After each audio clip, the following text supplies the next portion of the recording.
नमस्कार, स्वागत है आप सभी का खबरों में। मैं हूं आपके साथ ज्योति। रुक करेंगे खबरों का, लेकिन उससे पहले नजर डालेंगे इस वक्त की हेडलाइंस पर। रायपुर में कांग्रेस ने बीजेपी पर किया पलटवार। कांग्रेस प्रवक्ता धनंजय सिंह ठाकुर ने दिया बयान, कहा प्रदेश में बीजेपी हारेगी चुनाव। जगदलपुर में मतगणना में नारी शक्ति ने निभाया महत्वपूर्ण भूमिका। माइक्रो ऑब्जर्वर के लिए प्रशिक्षण शुरू। मतगणना केंद्र में मोबाइल पूर्णतः प्रतिबंधित। राजनांदगांव में पुलिस जवानों को कराया गया बलवा ड्रिल का अभ्यास। 106 जवानों को कराया गया बलवा ड्रिल। पुलिस जवानों को दिए गए निर्देश। कोरबा के कटघोरा वन मंडल में हाथियों ने मचाया उत्पात। 1 दर्जन मवेशियों को उतारा मौत के घाट। कई मवेशी हुए घायल। अंबिकापुर में कार और 2 मोटरसाइकिल में जबरदस्त भिड़ंत। मौके पर ही 3 व्यक्तियों की हुई मौत। पुलिस ने कार सवार को किया गिरफ्तार। चलिए खबरों में आगे बढ़ेंगे। खबर रायपुर से है, जहां बीजेपी के निर्वाचन को लेकर शिकायत करने पर कांग्रेस ने पलटवार किया है। कांग्रेस के प्रदेश प्रवक्ता धनंजय सिंह ठाकुर ने कहा है कि बीजेपी प्रदेश में बुरी तरह से चुनाव हार रही है। साथ ही उन्होंने कहा कि जनता ने मोदी की गारंटी को भी खारिज कर दिया है, जिस वजह से बीजेपी केंद्रीय नेतृत्व के डर से हार का ठिकरा अधिकारियों पर फोड़ना चाहती है, इसलिए झूठे आरोप लगा रही है। देखिए, प्रदेश में भारतीय जनता पार्टी बुरी तरीके से चुनाव हार रही है। प्रदेश की जनता ने मोदी के गारंटी को खारिज कर दिया और कांग्रेस के घोषणा पत्र पर भरोसा किया है और मतदान के पश्चात जो रुझान मिल रहे हैं, कांग्रेस 75 से अधिक सीट जीतकर पुनः सरकार बनाने जा रही है। भाजपा के पास 13 सीट बचाने का भी संघर्ष है। ऐसे में भाजपा अपने केंद्रीय नेतृत्व के खौफ से, डर से इस प्रकार से अधिकारियों पर आरोप लगाकर हार का ठिकरा अधिकारियों पर फोड़ना चाहते हैं। भाजपा को स्वीकार करना चाहिए कि जनता ने उन्हें खारिज कर दिया है और मुख्यमंत्री भूपेश बघेल जी के चेहरा के आगे भाजपा के पास कोई चेहरा नहीं था। भाजपा सिर्फ बहाना बना रही है। प्रदेश की राजनीति में हर दिन कुछ नया उलटफेर होते दिखाई पड़ रहा है। 3 तारीख के मतगणना के बाद ही सारी चीजें साफ होंगी कि प्रदेश में किसकी सरकार बन रही है। लेकिन उससे पहले बीजेपी लगातार निर्वाचन आयोग से शिकायत कर रही है। इसी कड़ी में भारतीय जनता पार्टी के सांसद विजय बघेल और पूर्व मंत्री महेश गागड़ा निर्वाचन आयोग पहुंचे, जहां वो छत्तीसगढ़ निर्वाचन आयोग के मुख्य निर्वाचन अधिकारी से बातचीत करने लगे। इस दौरान विजय बघेल का बड़ा बयान सामने आया है। उन्होंने कहा है कि चुनाव प्रचार थमने के बाद भी मुख्यमंत्री ने ढोल नगाड़े के साथ चुनाव प्रचार किया था। आचार संहिता का उल्लंघन करने पर भी निर्वाचन आयोग कोई कार्रवाई नहीं कर रहा है।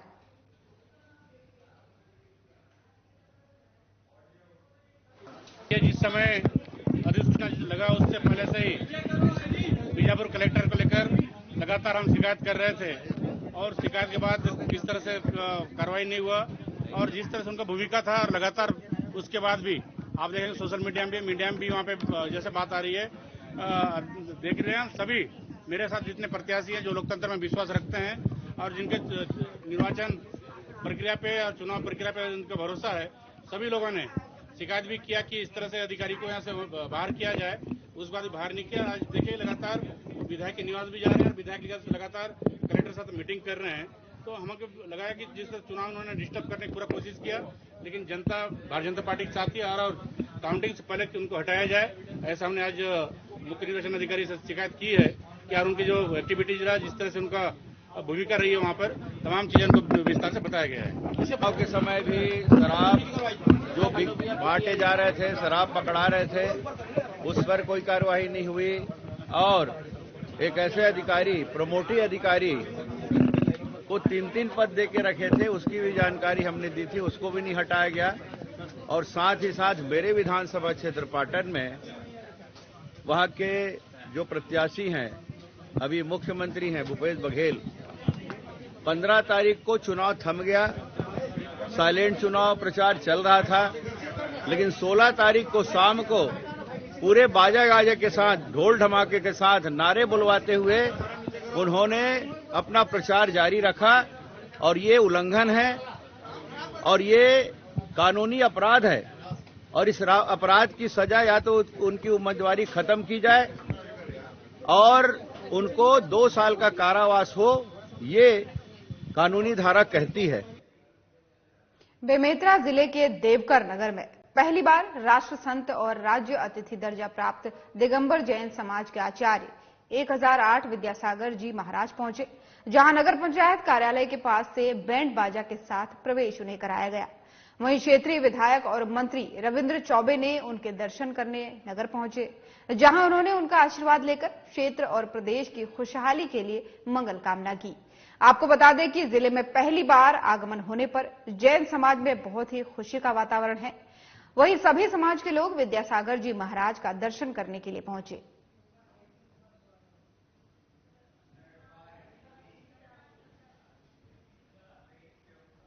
जगदलपुर कलेक्टर विजय दयाराम ने कहा कि नारी शक्ति ने मतदान कार्य में मिले दायित्व का बखूबी निर्वहन किया। उनके कार्यों की सराहना राज्य स्तर पर हुई है। जिले में मतगणना कार्य के लिए नारी शक्ति को गणना सुपरवाइजर, सहायक और माइक्रो ऑब्जर्वर के रूप में प्रशिक्षण दिया जा रहा है। ये गर्व की बात है कि नारी शक्ति को मतगणना कार्य में संलग्न किया जा रहा है। कलेक्टर ने कहा कि सभी परीक्षार्थी प्रशिक्षण के सभी पाठ को अच्छे से सीखें, ताकि गणना कार्य में कोई त्रुटि की संभावना न हो।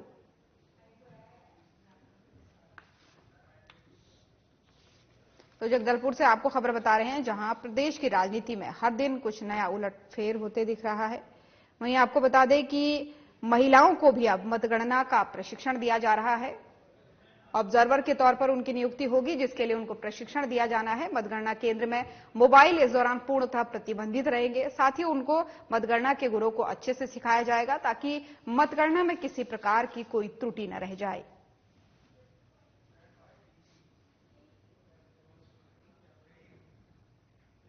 राजनांदगांव में 160 पुलिस जवानों को रक्षित आरक्षी केंद्र में बलवार ड्रिल का अभ्यास कराया गया। इस दौरान एसएसपी राहुल देव शर्मा, एसडीएम अरुण वर्मा और तहसीलदार मनीष वर्मा मौजूद रहे। आपको बता दें कि IG reserve team, DRG team, यातायात पुलिस टीम और पुलिस के जवानों को अलग अलग दायित्व देकर अभ्यास कराया गया। वहीं बलवार ड्रिल अभ्यास करने वाले पुलिस अधिकारी और कर्मचारियों का उत्साहवर्धन करते हुए अच्छे से बलवार ड्रिल का अभ्यास किए जाने के लिए दिशा निर्देश दिए गए।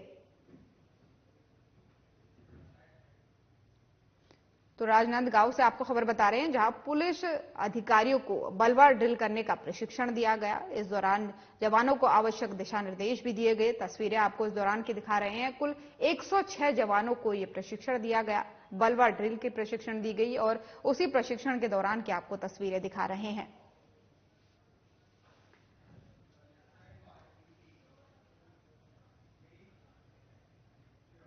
और वहीं अंबिकापुर शहर में सड़कों की स्थिति पहले से ही दयनीय स्थिति में है। बड़ी मशक्कत के बाद से सड़क निर्माण छुटपुट जगहों पर हो रही है, पर इतने निम्न स्तर के बन रहे हैं कि 4 दिन बाद ही उखड़ने लगे हैं। इससे अंदाजा लगाया जा सकता है कि कितने निम्न स्तर के मटेरियल का उपयोग किया जा रहा है, जिसकी सुध लेने वाला कोई नहीं है। अवैध रूप से नो एंट्री में घुसे एक ट्रक ने पूरे रोड की पोल खोल दी। हालांकि इस ट्रक ने एक और सड़क की पोल खोली, तो दूसरी ओर अवैध फ्लाई यस एट भट्टा का भी भंडाफोड़ हुआ। आपको बता दें कि इस फ्लाई यस एट भट्टा लोगों के लिए मुसीबत का सबब बनता हुआ दिख रहा है।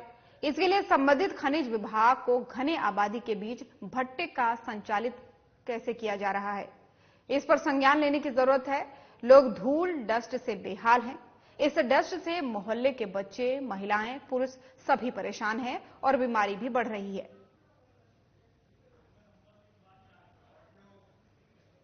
रोड सेफ्टी कैंपेन जो हमारा ये 20 तारीख से स्टार्ट हुआ है, आज इसका चौथा कार्यक्रम हमने यहाँ पे ठोडो ग्राउंड में किया, जिसपे हमारे जो हमेशा सुर्खियों में रहने वाला जशपुर जिले का शिक्षा विभाग एक बार फिर से अपनी लचर व्यवस्था को लेकर सामने आया है, जिसमें जिले के कई ऐसे विद्यालय हैं जहां एक भी चपरासी नहीं है।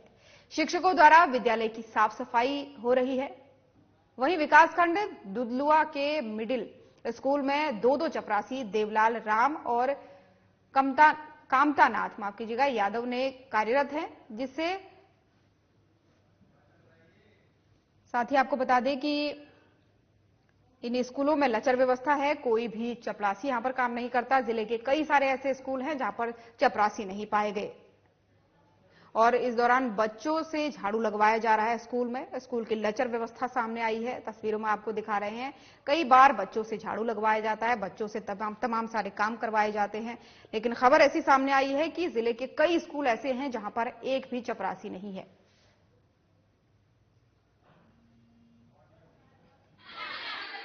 जसपुर जिला का शिक्षा विभाग हमेशा आए दिन मीडिया की सुर्खियों बटोरने वाला जसपुर जिला का शिक्षा विभाग इस बार अपनी लचर व्यवस्था के कारण मीडिया की सुर्खियों में नजर आ रहा है। यहाँ जसपुर जिले में कई ऐसे विद्यालय हैं जहाँ प्यून की नियुक्ति तक नहीं है। ऐसे में ग्राम पंचायत पतराटोली का मिडिल स्कूल जहाँ दो प्यून की नियुक्ति शिक्षा विभाग द्वारा की गई है, ऐसे में जब विभाग के अधिकारियों से इस पर सवाल किया जाता है तो वे इस सवाल से अपना पीछा छुड़ाते हुए नजर आते हैं। जिले में कई ऐसे विद्यालय हैं जहां बच्चों के द्वारा स्कूल की साफ सफाई कराई जाती है। वैसे स्थिति में क्या यहाँ दो प्यून की नियुक्ति सवालिया निशान खड़ा नहीं करती है? जसपुर जिला से साधना प्लस न्यूज के लिए संगीता चौहान की रिपोर्ट। कोरबा के कटघोरा वन मंडल में हाथियों का उत्पात थमने का नाम नहीं ले रहा है। हाथियों के झुंड ने एक बार फिर 1 दर्जन मवेशियों की जान ले ली। मिली जानकारी के मुताबिक ग्रामीणों की तरफ से मवेशियों को गांव के बाहर खूंटे में बांधा गया था, जिसके बाद हाथियों ने एक एक कर मवेशियों को मौत के घाट उतार दिया। वहीं इस घटना की वजह वन विभाग की लापरवाही भी बताई जा रही है।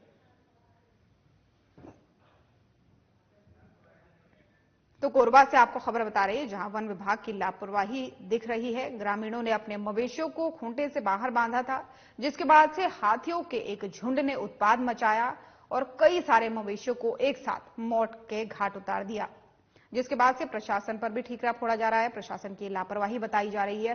फिलहाल कोरबा से ये तस्वीरें सामने आ रही है जहां हाथियों के झुंड ने उत्पात मचाया और जिसके बाद से कई सारे मवेशियों को मौत के घाट उतार दिया।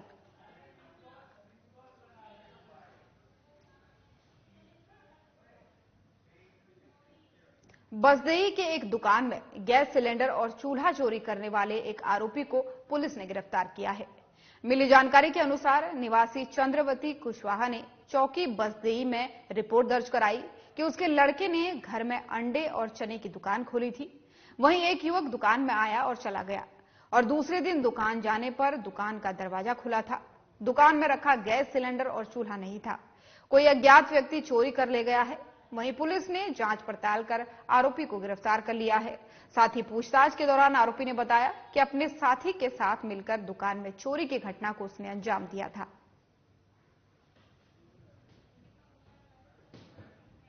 बसदेई से आपको खबर बता रहे हैं जहां पर एक अज्ञात व्यक्ति ने एक युवक के दुकान से चोरी कर ली। उसका गैस सिलेंडर, चूल्हा समेत तमाम सारी चीजें चोरी कर ले गया। एक दिन युवक दुकान पर आया और बिना कुछ खरीदे गया। दूसरे दिन फिर आने के बाद से उसने चोरी की। घर वालों ने जब इसकी सूचना पुलिस को दी तो पुलिस ने जांच पड़ताल की, जिसके बाद से आरोपी ने बताया कि उसने अपने एक दोस्त के साथ मिलकर के इस घटना को अंजाम दिया था। फिलहाल पुलिस ने आरोपी को गिरफ्तार कर लिया है।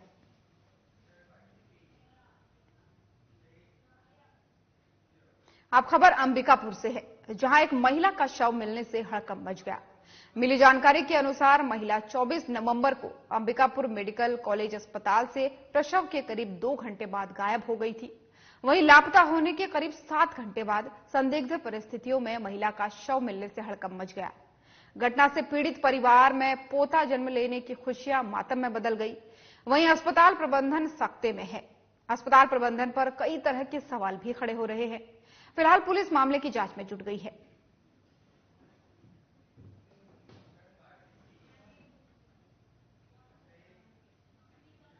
अंबिकापुर कोतवाली थाना अंतर्गत आने वाले क्षेत्र गांधी स्टेडियम जिला सत्र न्यायालय के सामने एक अज्ञात महिला के शव मिलने से सनसनी मच गई। वहीं प्रत्यक्षदर्शियों ने बताया कि महिला मेडिकल दुकान के सामने आराम कर रही थी, तभी अचानक बेसुध होकर गिर गई। वहीं स्थानीय लोगों ने एम्बुलेंस 108 पर कॉल कर महिला को मेडिकल कॉलेज भिजवाया, जहां डॉक्टरों ने महिला को मृत घोषित कर दिया। आपको बता दें कि पुलिस मामले की फिलहाल जांच में जुट गई है।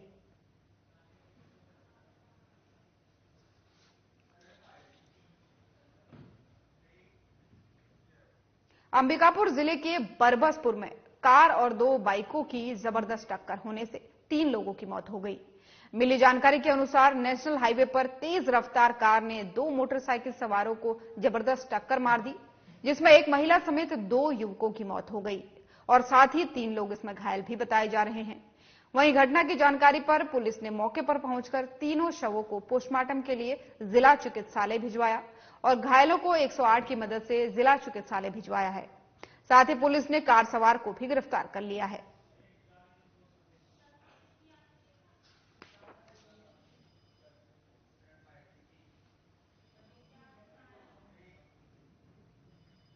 सारंगढ़ सिटी कोतवाली अंतर्गत ग्राम खजरी रोड पर एक अज्ञात शव मिलने से हड़कंप मच गया।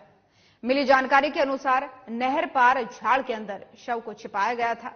बताया जा रहा है कि मृतक बोयरदा गांव का निवासी है। वहीं आसपास के लोगों ने सूचना पुलिस को दी। सूचना पर पहुंची पुलिस फिलहाल जांच में जुट गई है।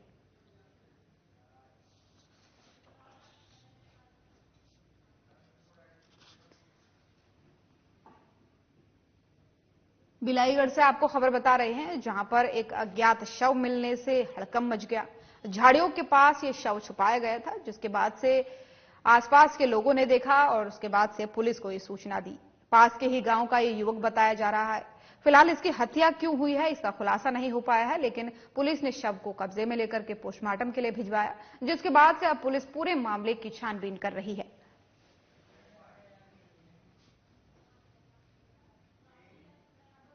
अब खबर कवर्धा से है, जहां शिक्षा को मुख्यधारा से जोड़ने के लिए पुलिस अधीक्षक डॉक्टर अभिषेक पल्लव ने शिक्षा से वंचित विद्यार्थियों को शिक्षा के मुख्य धारा से जोड़ने के लिए ओपन परीक्षा फॉर्म भरवाया है।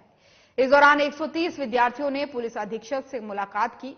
वहीं पुलिस अधीक्षक अभिषेक पल्लव ने सभी विद्यार्थियों को ओपन परीक्षा फॉर्म भरवाने संबंधित अधिकारी को निर्देश दिया है। साथ ही अभिषेक पल्लव ने विद्यार्थियों के घर से परीक्षा केंद्र तक पहुंचने के लिए वाहन की भी व्यवस्था करवाई है।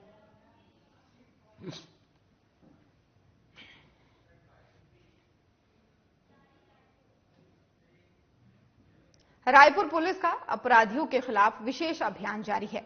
इसी कड़ी में वरिष्ठ पुलिस अधीक्षक ने बैठक कर फरार आरोपियों, गुंडा, बदमाश, संदिग्ध व्यक्ति और असामाजिक तत्वों पर कार्रवाई करने के निर्देश दिए हैं। मीटिंग में दिए गए निर्देशों का असर भी देखने को मिल रहा है। आपको बता दें कि वरिष्ठ पुलिस अधीक्षक के निर्देशानुसार अपराधों की रोकथाम और अपराधियों पर नकेल कसने के लिए यह विशेष अभियान चलाया गया।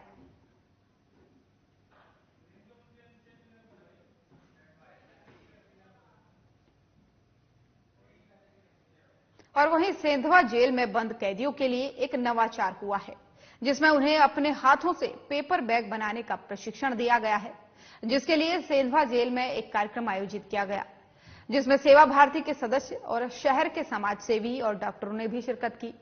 इस दौरान अपने उद्बोधन में प्रशिक्षण देने इंदौर से आई समाज सेवी ने कहा कि ये पेपर बैग बनाना सीख लेना इनके लिए भविष्य में बहुत कारगर साबित होगा।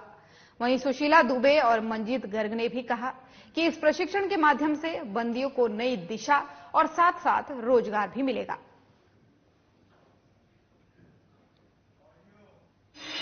इस उद्देश्य को लेकर हमने आज एक कार्यक्रम का आयोजन किया है। इसमें हम लोग ये जो अपेक्षा कर रहे थे कोई इसे बहुत अच्छे तरीके से उठाए, जिसके लिए आप सबसे पहले आए, उसके लिए मैं आपका धन्यवाद देना चाहूंगा। देखा जाए तो आज का एक कार्यक्रम ऐसा है जिसकी तरफ जनरली हम लोगों का ध्यान नहीं जाता है। आज हम लोगों ने हमारे जो जेल में कैदी भाई हैं उन लोगों के लिए एक स्वावलंबन प्रशिक्षण शिविर का आयोजन किया है। अब इस स्वावलंबन परीक्षण शिविर को हम देखें तो इसके 2 मुख्य उद्देश्य है। पहला उद्देश्य ये है कि जैसे कि हम लोग जानते हैं कि हर कैदी आदतन अपराधी हो ये जरूरी नहीं है, या हर व्यक्ति किसी बड़े अपराध में यहाँ जेल में आया हो ये भी जरूरी नहीं है। छोटी मजबूरियाँ, कई इंसान के जीवन की परेशानियाँ उससे कोई ऐसा अपराध गुनाह करवा देती है जिसकी वजह से उसे जेल में आना पड़ता है। तो ऐसे कई लोग भी होंगे जो अपने जीवन में कुछ परिवर्तन लाना चाहते होंगे, बेरोजगार होंगे। तो उस उद्देश्य को लेकर हम यहाँ स्वावलंबन का एक शिविर लेकर आए हैं, जिसमें हमारे साथ में इंदौर से 2 प्रशिक्षिकाएं हैं, सुनीला जी दुबे और मंजीत संधू गर्ग। ये दोनों मैडम जो है इंदौर से आए हैं और ये बहुत अच्छे संपन्न परिवार से होने के बावजूद इनकी एक समर्पण भावना है, जिसके चलते आज यहाँ आए हैं। यहाँ ये प्रशिक्षण देने जा रहे हैं पेपर, कपड़ों के बैग्स और साथ ही साथ में जूट बैग्स, जिसकी आज मार्केट में बहुत ज्यादा डिमांड है। जैसे हम देख रहे हैं कि आजकल हमारे पूरे देश भर के अंदर प्लास्टिक का विरोध हो रहा है, तो प्लास्टिक का कोई सब्स्टिट्यूट नहीं होने की वजह से आज भी मार्केट में प्लास्टिक का भरपूर उपयोग हो रहा है। मध्य प्रदेश मुख्य निर्वाचन पदाधिकारी अनुपम राजन ने शासकीय महिला पॉलिटेक्निक कॉलेज पहुंचकर 3 दिसंबर को होने वाली मतगणना को लेकर तैयारियों का जायजा लिया।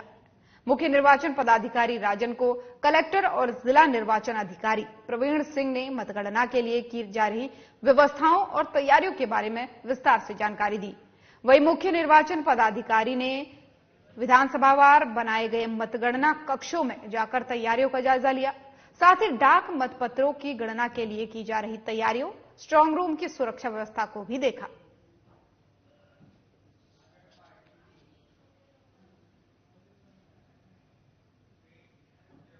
छोटे डोंगर अमदई लौह अयस्क में कार्यरत 2 मजदूर की नक्सलियों की तरफ से लगाए गए आईडी ब्लास्ट की चपेट में आने से मौत हो गई।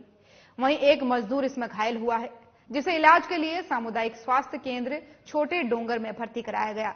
बता दें कि घटना की वजह से पूरे क्षेत्र में दहशत का माहौल बना हुआ है। माओवादियों के महीने भर के अंदर यह दूसरी घटना है। माइंस के साइड में जंगल में जो है लेबर जा रहे थे, उनका कहीं आईडी पे शायद पैर पर गया, ब्लास्ट हो गया और हॉस्पिटल लाते तक थोड़ा ठीक थे, अभी जो है उनका डेथ हो गया।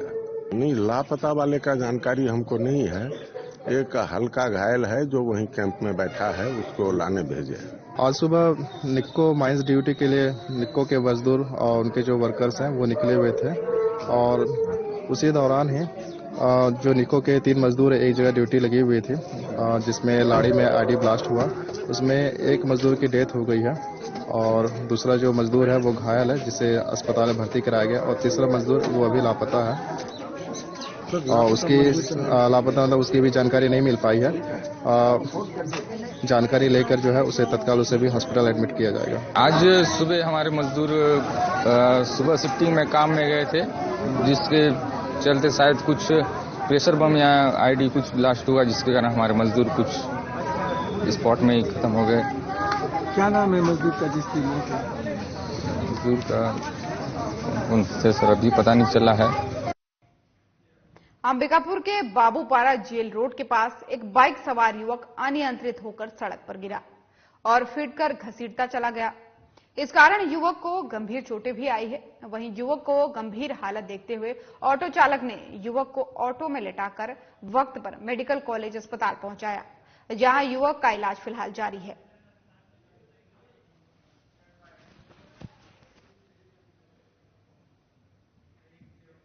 रायपुर में गुरु नानक देव जी प्रकाश पर्व को लेकर नगर कीर्तन शोभा यात्रा आयोजित किया गया, जिसका कैट के राष्ट्रीय उपाध्यक्ष अमर परवानी ने भव्य स्वागत किया।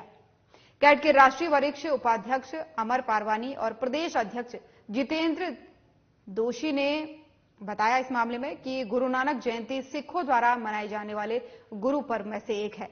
गुरु नानक जयंती सिख धर्म के संस्थापक के जन्म का प्रतीक है, जो सिखों के सभी 10 गुरुओं में से पहला है, जिनका नाम नानक है। गुरु पर्व दुनिया भर में हिंदू चंद्र कैलेंडर के अनुसार कार्तिक महीने की पूर्णिमा के दिन मनाया जाता है।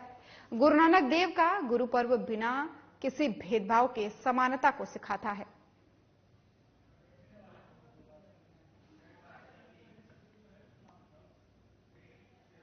छत्तीसगढ़ में एक बार फिर मौसम ने करवट बदली है।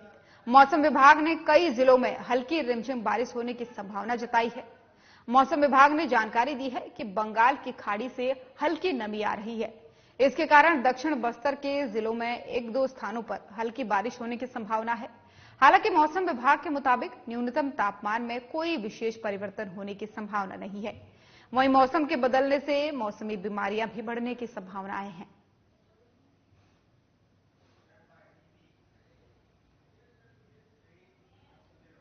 और वहीं रायपुर में क्रिकेट बोर्ड ने प्रेस वार्ता की।